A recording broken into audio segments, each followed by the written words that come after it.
16 million new-collar jobs will be created by 2024. To help fill them, IBM's new education model gives high school students workplace experience and an associate's degree. 90 P-Tech schools are already preparing graduates for tomorrow's STEM careers. Let's put smart to work. Find out how at ibm.com/ptech.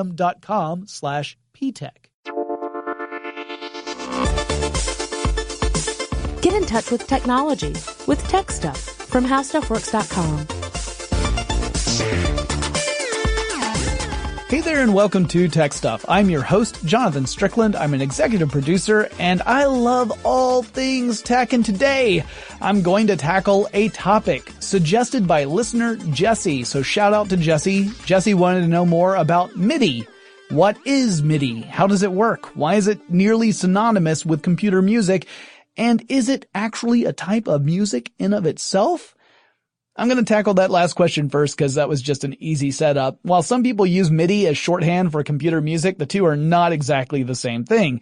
MIDI stands for Musical Instrument Digital Interface, and it's a protocol, a set of rules that allows a synthesizer or MIDI controller to send data to a computer or other synthesizers in a meaningful way. And in fact, no sound is sent through MIDI at all, which might seem a little strange. To understand MIDI and how it works, it first behooves us to go into a little history on synthesizers in general, starting with analog synthesizers. Now, an analog synthesizer is an electronic musical instrument that makes use of various components to produce and shape sound. These components can be modular. In fact, the earliest analog synthesizers were entirely modular. You had to get a whole bunch of different components and patch them together with cables, this is what we call patches, in order to make any sort of meaningful sound at all. And certain modules are in charge of creating certain effects or sounds. Modules can include stuff like oscillators, filters, and voltage control amplifiers. Typically, a synthesizer has, at minimum, 3 basic modules. The first is an oscillator. The oscillator's job is to create a bass tone. This tone is what the rest of the modules can shape to create the different pitches and effects that change the shape of the sound. An oscillator causes energy to move between 2 states at a particular frequency. Now this is easiest to imagine, I think, with a physical oscillator, like a pendulum. If you push a pendulum, it will begin to swing or oscillate. And one full swing is one full oscillation. At the height of its swing, all of the energy in the system is potential energy, right? It's not moving, it's at its highest point. That energy converts into kinetic energy as gravity takes hold and the pendulum swings downward. This swinging is the oscillation, but oscillators will eventually run out of energy due to loss in the system. This is that law of thermodynamics. In this physical example, friction cuts down on the amount of energy within the system. It actually means that you're losing energy out of the system due to heat. In circuits, oscillators lose energy due to electrical resistance, so it's very similar. The point being that unless you continue to pour energy back into the system, it will eventually run down because it will lose enough energy so it doesn't perpetuate itself anymore. Now to get into the physics of oscillators would take up a bit more time, so let's just leave it at the idea that there is a component within an analog synthesizer that generates a steady frequency that serves as the baseline for all other modules in the synthesizer. The second component in a typical synthesizer is the mechanism for controlling the oscillator, which is usually a keyboard similar to one on a piano. You could use other means to change the waveform, though. For example, theremins use fluctuations in the electromagnetic field to affect the baseline waveform. Though precise, complete control of the signal isn't really possible with such an instrument, even under the control of a skilled player. The keyboard, or pitch wheel, or whatever can set the oscillator's frequency, will affect the pitch. The frequency of a sound and how we perceive that sound are directly related.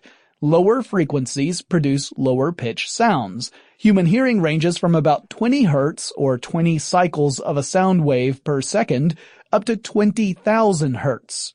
As we get older, like me, those upper ranges start to get harder for us to perceive. This is the principle behind some anti-youth, anti-loitering strategies supposedly employed by certain convenience store owners. which have reportedly resorted to playing very high-pitched sounds that adults can't really hear because they've lost that ability, they've lost that range of hearing, but those lousy kids in that mangy mutt can totally hear it, and it irritates the heck out of them so they don't stick around your store for too long. The third component, found in typical synthesizers, would be the filters and effects you can apply to the sound's waveform to change the nature of the sound, the feel of it. These filters let you select which elements of the frequency can pass through to an amplifier so that it can hit a speaker and be heard. By gatekeeping elements of frequencies, you can change that shape or nature of a sound, which is why you can have a synthesizer take on many different sounds, even though it's starting with the same basic waveform. Beyond frequency, or pitch, and amplitude, or volume, you can also manipulate the change in volume over the lifespan of a sound. So, if you press down on a piano key quickly and firmly, you'll notice that the sound is initially loud and then fades off, and when you let up off the piano key, it will eventually stop. If you mess with the sustain pedals, you can push down that same key with the same force and hear it play out a little differently, and we describe this process with synthesizers by dividing it up into phases, and they're called attack, decay, sustain, and release, or ADSR. The attack describes the time it takes from the press of a key, or the null sound, 0 volume, to reach the peak of that key's volume. The decay is the time it takes to go from the peak of the volume to a designated sustain level. The sustain is the volume of sound that should play until the respective key is released by the player. The release time is the amount of time it takes for the sustained volume to decay to null again. The various effects on synthesizers can change these elements, creating louder or softer sustains. You could even have a sustain that gets louder than the attack if you wanted to. And you could have longer or shorter decay times and tons more effects. It helps create a more dynamic experience with a synthesized instrument. After the synthesizer manipulates the basic waveform based on the keys pressed or however you're controlling the pitch and the various filters or effects that are in play, it sends the electrical signal to an amplifier. The amplifier's job is to control the volume of the played sound, typically by passing it through a series of what are called envelope controls. That goes back to that ADSR I was talking about. Envelope controls are essentially tables of data points that describe the nature of the sound generated when a key is pressed. Early synthesizers used actual, physically distinct modules to control all this, like I said before, and you would hook all these modules up to a keyboard with various patch wires, and you would manipulate various switches and knobs to coax the sound you wanted out of the synthesizer. And if you didn't get the sound you wanted, you might have to add additional components to change things up. Now, the history of synthesizers is somewhat debatable, and that's because people disagree over what actually counts as a synthesizer. Some say that the telharmonium should count. The telharmonium, also known as the dynamophone, which I swear sounds like something Homer Simpson would say, was invented by Thaddeus Cahill in the 1890s. It was an electric organ that could send music electronically across telephone networks. Now, his goal was to create an instrument capable of creating perfect tones consistently. Physical musical instruments need to be tuned, and they can change their tones based upon variables like temperature and humidity, not to mention the skill of the person playing. But the telharmonium would harness electricity to create pitch-perfect tones over and over again. Or so was the idea. But the telharmonium didn't allow the player to put precise controls on the quality of a sound, something that some argue should be a basic trait of synthesizers, so they say, well, it shouldn't count. The theremin, which came out in 1919, also fails in this regard. French inventors Edouard Couplot and Armand Givlet created a piano with electronic components in 1929 that comes closer to the definition many accept as canon for synthesizers. The first device to actually use the word synthesizer appears to have been the RCA Electronic Music Synthesizer Mark I, which debuted in 1956 and used tuning forks to generate tones. It read music from a strip of paper tape that had holes punched into it, so sort of like a player piano. But if we're talking modern synthesizers, we gotta talk about Robert Moog, the genius behind the Moog synthesizer. I've done a full episode about Moog in the past, so I'm not going to dwell on it too much here. I'll just add that he created the first commercial synthesizer by modern standards in 1964, and it was the Moog's 900 series modular systems. One big limitation in most analog synthesizers is in the number of notes it can play simultaneously. Many analog synthesizers are monophonic, meaning they can only produce one tone at a time. If you held down two keys, you would not get two tones. If you want to create a polyphonic sound, the way you could with, say, a piano, you'd have to either get a whole bunch of musicians together, each playing one section of a polyphonic piece on their own Moog synthesizer or whichever analog synthesizer they're using, all in time with one another, or you'd have to record multiple tracks to fill in the tones. So each track would represent a different monophonic melody, and played together you would get the polyphonic effect. Eventually, some analog synthesizers supported polyphonic tones at a limited level. For example, 4 notes played simultaneously, and they tended to be incredibly expensive. As for digital synthesizers, which are at their hearts computers working with bits, that is good old zeros and ones of machine language, those trace their history back to research in the late 50s, but commercial digital synthesizers really got their start in the 1980s. Next craze, new wave. Like analog synthesizers, they generate or modulate waveforms to create sounds. The process from a very high level is similar, but the details are different. And digital synthesizers can do some things that analog synthesizers either cannot do or cannot do very well. For example, while an analog synthesizer might be monophonic or have limited polyphonic capabilities, a basic digital synthesizer could have a polyphony, if you like, of 64 notes being played simultaneously. Although I should add that depends also on how many voices you're playing on this synthesizer. With each voice, you reduce the number of notes that can be played simultaneously because each voice gets a certain number of notes dedicated to it. That being said, there's no guarantee that a digital synthesizer will sound better than an analog one. It could, or it might not. It all depends upon build quality of the two synthesizers. Sound quality relies on more than just the number of options you have when you're shaping sound. Alright, so that's the basic info on synthesizers. Now let's talk about MIDI. In the early 1980s, a man named Dave Smith saw the need for a universal standard that would allow synthesizers to send data to other instruments or to computers. This would give musicians unprecedented options when making music, including new ways to manipulate sound. Synthesizers were versatile, but no two models were exactly alike, particularly from different manufacturers. One model might have a really cool feature that other synthesizers lacked, but fall short on a completely different feature. A universal protocol could let a musician chain together multiple instruments or perform additional processes on sound at the computer level. Related to this problem is one of competing proprietary approaches to musical interfaces.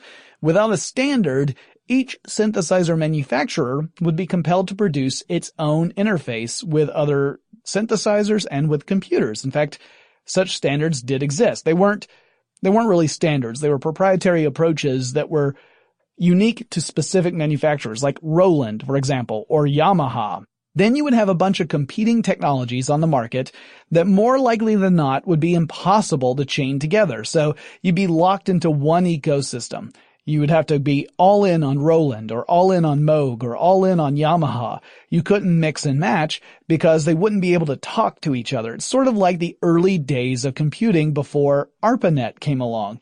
And you had a set of protocols that would let computers talk to each other. Same basic problem existed at the early 1980s. It was a huge mess for musicians and producers, so a universal standard would set a level playing field, give musicians and producers the greatest number of options when creating music, and avoid fragmentation of the market. Dave Smith first proposed such a standard in 1981 at a meeting of the Audio Engineering Society, and he called his first approach the Universal Synthesizer Interface. Smith recognized that while manufacturers were able to create systems that would allow you to control multiple synthesizers made by that manufacturer, there was still no standard that would allow for interoperability, and manufacturers were concerned that this issue was costing them customers by creating this frustrating environment.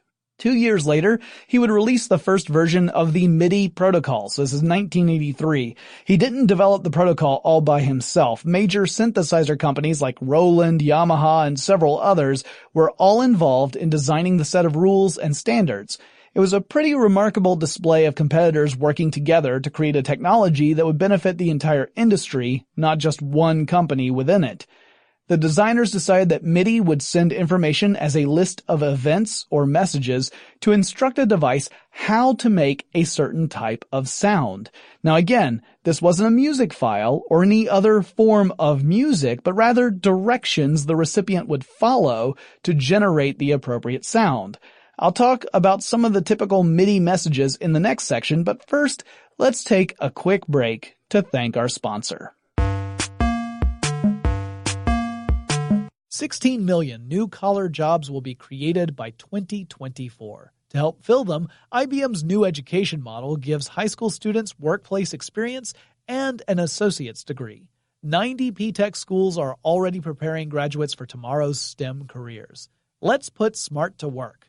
Find out how at ibm.com/ptech. Here are a few basic messages the MIDI protocol defined. Note on. This is a message that indicates a note has been initiated, which is pretty self-explanatory by the name. So on a keyboard, this would be when a key has been pressed. But other instruments can also have MIDI ports on them, so it could also mean a guitar string is strummed or a clarinet has produced a note. The instructions tell the device receiving this data which note has been played and the velocity of the note. Velocity equals how hard the note was played. So with a piano key, it relates to volume. For example, if you press the key faster, it indicates a harder strike, which means that the note should be louder. Not every MIDI keyboard is capable of actually recording that information, but a lot of them are. They have that velocity-sensitive keys, so you can actually record that info. Note off is a similar message. It tells when the receiving device that a played note has ended. So it might be when you have released a key, or when vibrations stop along a string. And that message says, all right, at this point, stop playing a note because there's no longer a thing that's generating that sound. Polyphonic key pressure is another instruction that tells the receiving device how hard a key was pressed once it bottoms out in its lowest position.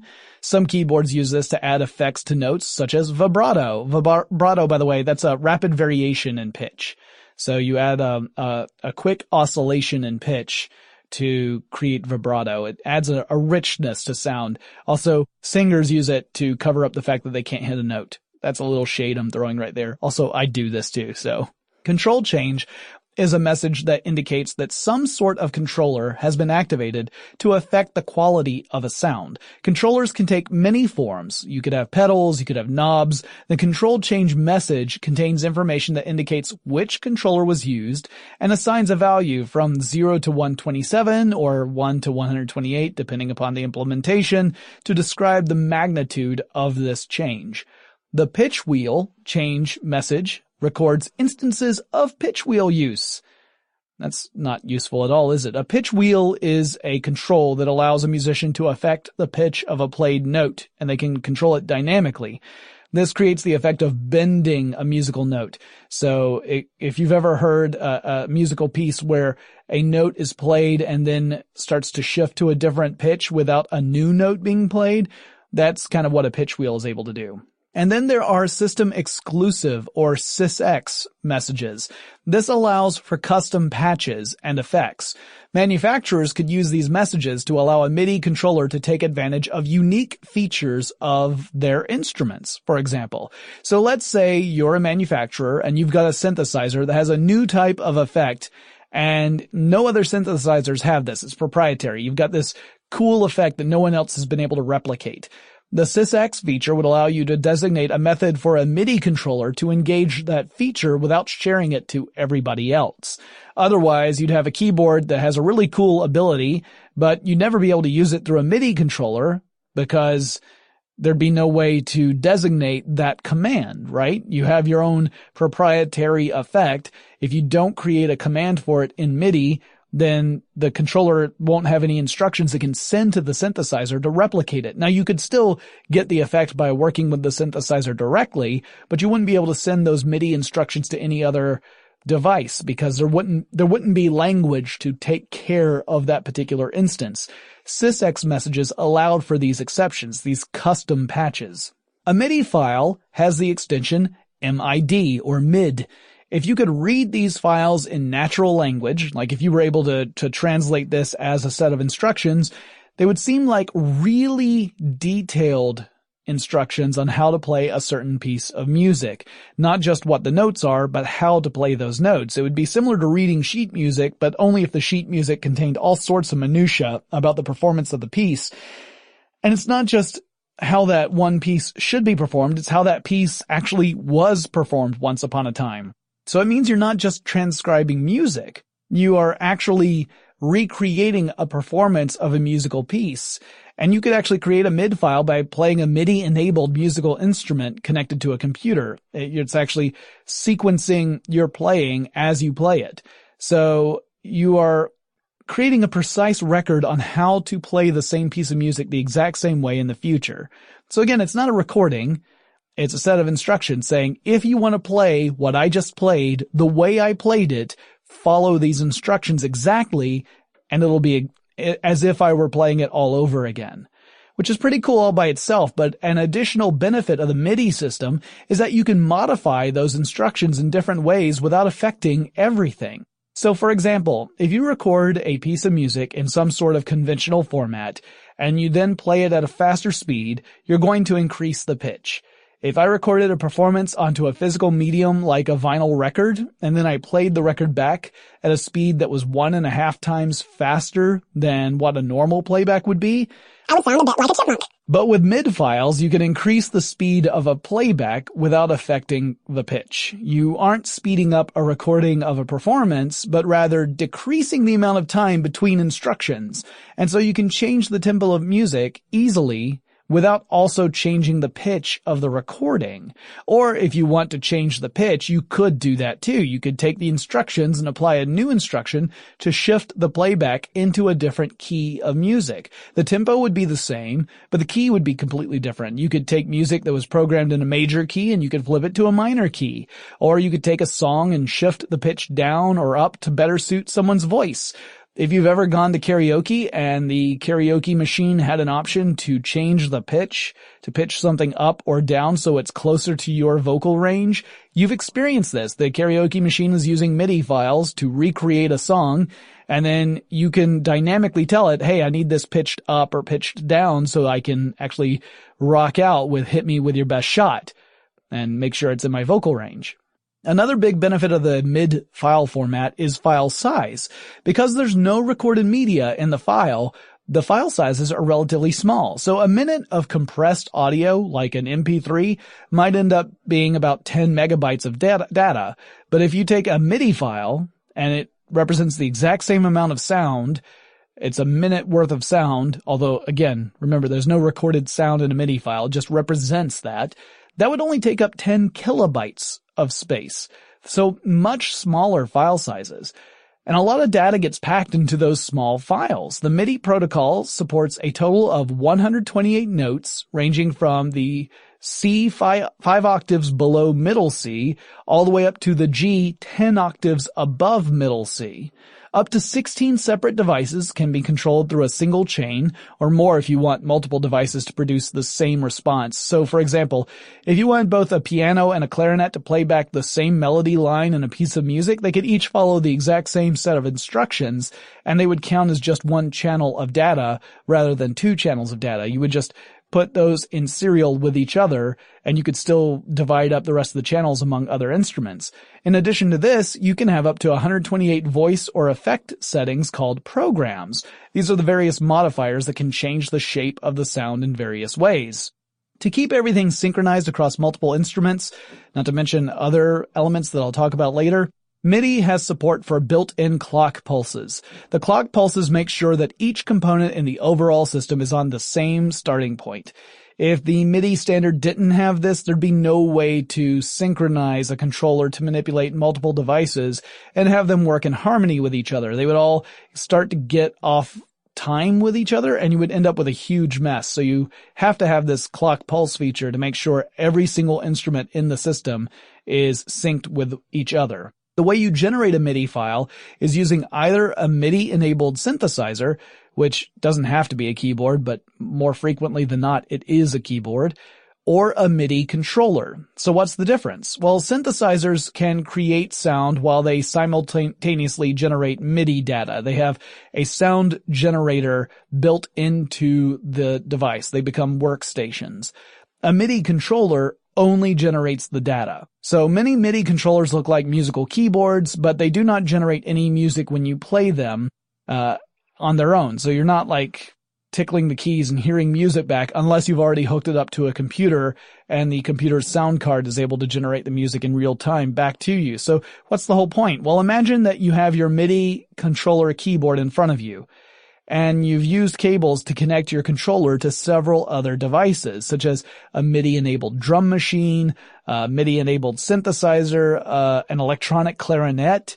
You've mapped your MIDI controller keyboard keys to each of those connected components so that when you play one section of the keyboard, you're controlling one of them. Like, let's say that you've got 64 keys, and the bottom few, you've got maybe the bottom 16, that controls the drum pad. And then the other two sections control the synthesizer, and the top section controls the electronic clarinet. That would be one way of doing this. So while the controller itself doesn't generate sound, the instructions it sends to each of those components makes those components make the sound. So you really just have a control system. It's really no different from like a joystick or a mouse. It's an input device. And your output devices happen to be these other components. So think of it in that sense. When you think of MIDI controllers and synthesizers as very specialized computers, it starts to be a little easier to understand. So you've just increased the number of instruments you can simultaneously control using a single MIDI controller connected to them. You could also use one of these silent controllers to create a MIDI file on a computer, but unless you were playing that music back on the computer, it'd be really hard to hear how it was turning out. It would be difficult to see if, in fact, what you were doing was what you wanted. So most MIDI sequencers, which are what we call the programs that translate the actions you take into the mathematical data that is a MIDI file, most of them have playback so that you can actually hear what's happening while you're playing. Otherwise, it would be really difficult to figure out if you were doing things correctly. And as I say, the process is called sequencing. So the sequencer is the tool that records all those messages. The messages that are they're in 8 bits per message. So 8 bits is a byte. Each message is made up of a byte. And the sequencer maps those instructions out against a timeline. It records when a note is played and at what velocity, what strength, as well as any effects that were on the note at that time of it being played. And sequencers can be standalone programs. They can be built directly into musical instruments. They can also be independent pieces of hardware. So you could have a sequencer that is its own individual electronic unit, and you plug into it. Or a sequencer could be built into a synthesizer, or a sequencer could be a piece of software running on a computer. You have lots of different options. So let's say you've got a MIDI-enabled synthesizer, and you want to record to a MID file. What else do you need? Well, if it's a keyboard that also has a MIDI sequencer in it, then you have a workstation. You've got everything you need right there. You could just record it to the device. If it's not, if it's a synthesizer that has a MIDI output but does not have a MIDI sequencer itself, you could get a hardware sequencer. Those tend to be a little expensive, but you get what you pay for. You could find low-cost software sequencers on a computer, and then you could hook up your synthesizer via cable to the computer, depending upon how old we're talking. Like if you're using an ancient synthesizer and an ancient computer, you'll be using a specific MIDI cable for that. These days we mostly use USB. I'll tell you more about cables in just a minute. And you can look at all sort of options in between. So expensive hardware, cheap software, and then there's a whole bunch of different stuff in between. Also, keyboards that have the MIDI sequencers built into them, those can range from being fairly reasonably priced to really expensive if you want something that is top of the line. We're talking hundreds of dollars in those cases, but that's the kind of stuff that professionals will use if they are arranging music and they're trying to record stuff.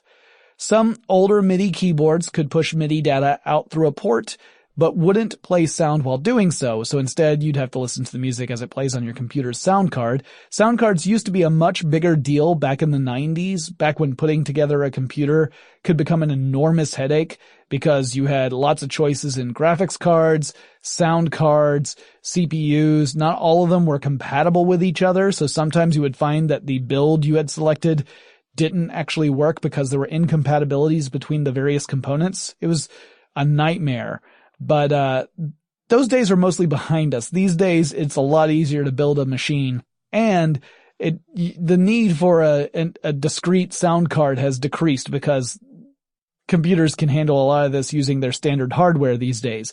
But back in the 90s, you needed very specific types of hardware. Roland made an amazing sound card. I had the Sound Blaster sound card, but there were tons of different sound cards that came out in that time period. Good old Creative Labs, man. So these days, not so much a big deal, but back in those days, those sound cards had ports on them where you could plug in a MIDI cable. The connectors were these, appropriately enough called MIDI cables. They were a 5-prong DIN connector, DIN connector. So what does DIN stand for? Why, it stands for Deutsche Institut für Normung, of course. That, by the way, is a national standards organization in Germany and the one that defined this particular standard for connectors. And there are a lot of different orientations for DIN connectors, not just the MIDI style. There are tons of different variations, including different layouts for 5-pin connectors, but standard MIDI cables all have the same orientation because it's a standard. These cables didn't send variable voltage signals. So the old analog synthesizers, the way they generated music was all through varying voltage. That was kind of the secret sauce if you want to get down to the basic level of what's happening from an electronic standpoint. It's all about varying voltage to get different effects and create different sounds. But that's not how MIDI synthesizers communicate. All the information that MIDI synthesizers send is in binary. That's a 0 or a 1. With such a basic system, you don't have to vary voltage. You just have to have either voltage applied, which would be like a 1, or no voltage applied, which would be a 0. MIDI messages, like I said, are in the form of bytes, or 8 bits. Coding with MIDI tends to be done in hexadecimal format, which represents nibbles. A nibble is half of a byte, so it's 4 bits. So with every 4 bits, you can use that to create a hexadecimal figure. Hexadecimal is base 16. I mentioned it in a previous podcast. And the way you express base 16 is after you get past the number 10, you typically start using letters like A, B, C, etc. So hexadecimal makes it easier to understand what each of those nibbles happens to be. It's easier to understand that compared to just looking at zeros or ones. As it turns out, eventually you wouldn't have to worry about even working in hexadecimal because you would get MIDI editing software that would have a graphic user interface or GUI. So you no longer had to worry about even looking at just lists of hexadecimal figures, which would cause me to get a really severe headache and cry. So I'm glad that that's not a thing anymore. The MIDI protocol supports bit data rates of up to 31,250 bits per second.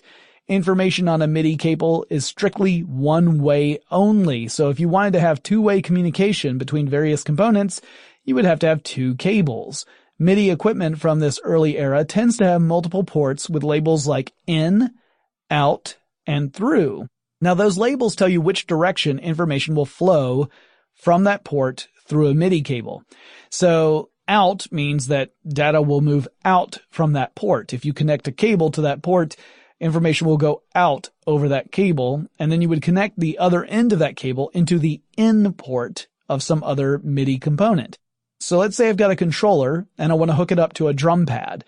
My controller, I would hook the cable to the out port, and in the drum pad, I would connect that to the in port. That way, all the instructions I play on the controller will go out and into the drum pad. The through port, by the way, duplicates anything that's coming in through the in port. And the reason for that is if you want to hook up a bunch of components in sequence and you want all of them to follow the exact same set of instructions, then you hook up your MIDI controller to the out port, put it into the first device in its in port, then hook up a second cable to that device's through port into a second device's in port, and then both device 1 and 2 will follow the same set of instructions because the second device is copying the same set of instructions that the first one is getting from your controller. And not every device out there, a MIDI-enabled device, has all of these ports. Some of them only have in ports. Some of them only have out ports. It just depends upon what the device is and how expensive it is, because the more features you add to these gadgets, typically the more expensive they get. So, because you're adding extra components into the electronic device. These days, you may encounter MIDI controllers and synthesizers that use USB or universal serial bus connectors instead of those standard MIDI cables. Those MIDI cables are more or less a thing of the past unless you're using antiquated equipment these days. And that's because many of these devices have an integrated MIDI interface that can accept the digital information directly without the need for that special cable. The information itself remains the same, only the delivery of the information has changed. So the type of data hasn't changed at all. It's just the way it gets from point A to point B.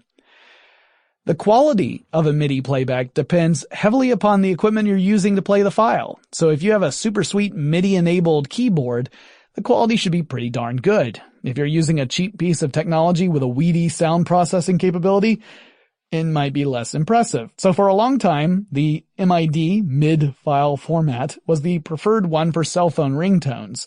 The files took up a small amount of space and could allow a phone to play all sorts of songs, including popular ones everyone knows and not just the dozen or so default ringtones that seem to come with every phone. These days, storage space on phones is not as big a concern, and a lot of ringtones use other file formats, including MP3 files, so MIDI is not as big a deal on phones anymore, but it still has its place. Where? Well, I'll talk a little bit more about that in a second, but first let's take another quick break to thank our sponsor. By the end of this podcast, nearly 10,000 new malware variants will have launched. Now AI can help protect your data wherever it lives from threats using IBM security. Let's put smart to work. Learn more at ibm.com/smart. Why did the MIDI protocols become a standard? Well, remember that Dave Smith created the first protocol in 1983, and at that time, computers and related equipment had a limited ability to handle data transfers. So this was an era before broadband and high-speed data transfer cables. The MIDI protocols allowed musicians to create detailed instructions on how a performance should be played and send it in manageable chunks of data, either to a computer or to other musical instruments. It was an elegant solution for a particularly tricky problem. The Atari ST, which debuted in February 1985, featured a built-in MIDI port and supported MIDI sequencer software, bringing the ability to record music into the home studio. This was a huge shift from the norm, where you'd have to rely upon a professional recording space to lay down tracks. Now with the right MIDI controllers and an Atari ST, you could create your own musical masterpiece, and other computers followed suit, and plenty of sound card manufacturers included support for MIDI connections. In addition, MIDI allowed people to record on multiple channels, and then, because the data was all digital, you could mess with it after you recorded it. So you could not only tweak instructions to play back at a different pitch or a different tempo, you could also copy and paste sections, making a short drum track repeat the entire length of a piece of music, for example. Or you could grab a section of music and shift it to a different place along the overall piece. You could mix up a track, you could mash it with other MIDI tracks and come up with all sorts of interesting effects. Using a software-based synthesizer, also known as a soft synth, you can create virtual instruments. These software packages tend to have massive options in them, allowing you to replicate the sound of specific instruments just by selecting a few options. Using such a synthesizer, you could choose to play back a guitar riff on a synthesized 1954 Fender Stratocaster, or a 1958 Gibson ES-335, or even a Cordoba C3M classical guitar. Or let's say you want the keyboard part played on a classic Moog synthesizer, complete with all the faders and knobs. A good soft synth package will contain emulators for hundreds of different instruments, complete with all the options they came with. Plus, they frequently will offer up additional features that can be applied to the sound beyond what the instruments would support natively. The MIDI standard has had several revisions since its introduction. They tend to be backwards compatible with earlier versions, but not necessarily interoperable with each other. Think of them as branching pathways. For example, Roland created Roland's General Standard, or Roland GS, to add in additional instruments and features not supported by the original MIDI protocol. Yamaha did something similar with the Yamaha's Extended General MIDI, or XG. Both were compatible with the first generation of MIDI protocols, but they were not compatible with each other, and so there was a bit of splintering in what was meant to be a universal standard. Other refinements to the standard allow for things such as tying MIDI files to show controls, like lighting or motion controls. You could create a sequence of lighting cues tightly coupled with sound cues this way, automating the entire sequence. These sort of features are useful in everything from theatrical presentations to crazy parties. I imagine. Never get invited to crazy parties, but I've been to a lot of musicals. Other specifications allowed users to incorporate downloadable sounds into MIDI sequences or use alternate tunings for synthesized instruments. Now, normally these refinements were the result of collaborative efforts among various synthesizer manufacturers. So the MIDI standard is continuing to evolve today. People are still working on adding in features, and by people, I mean mostly various companies that are interested parties in continuing the MIDI protocol. So again, it's seeing people that are typically competitors get together to create a standard that works across multiple pieces of hardware, and that benefits the end user the most. It has really changed the world of music production. Back in the old days, you had to try and get big enough so that some studio will take a chance on you and allow you time inside a actual recording studio to lay down some tracks, or you would have to pay an exorbitant amount of money in order to do so. Now, with a relatively small investment up front, you can make a recording studio of your own and lay down all sorts of tracks. Now, you are limited in what your track is ultimately going to sound like based upon the type of playback equipment you can afford. The better the equipment, the better your MIDI file will sound when it's played back. Otherwise, if you're playing it back on something that's fairly primitive, it's going to sound like it came out of a cheap imitation instrument, not a really well synthesized instrument.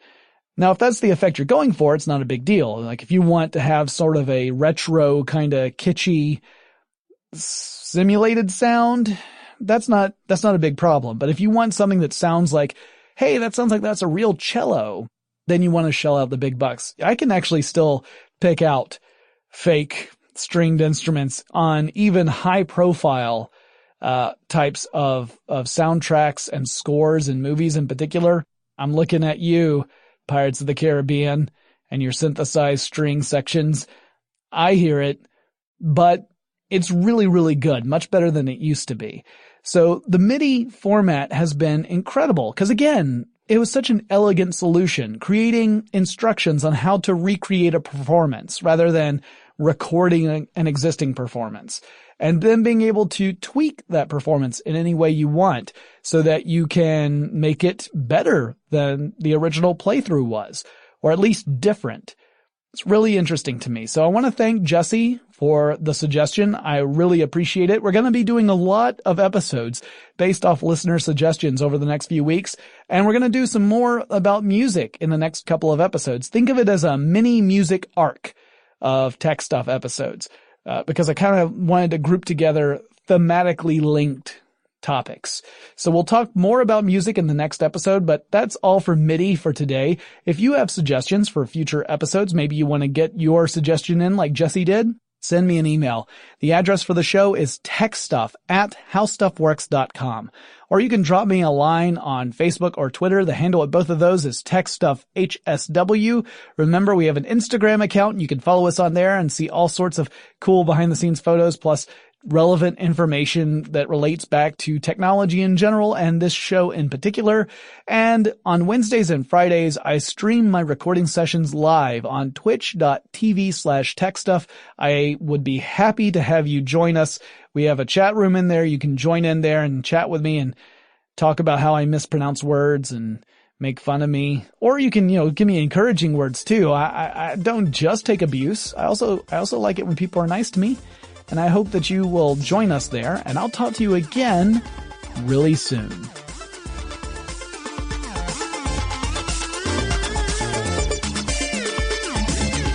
For more on this and thousands of other topics, visit howstuffworks.com.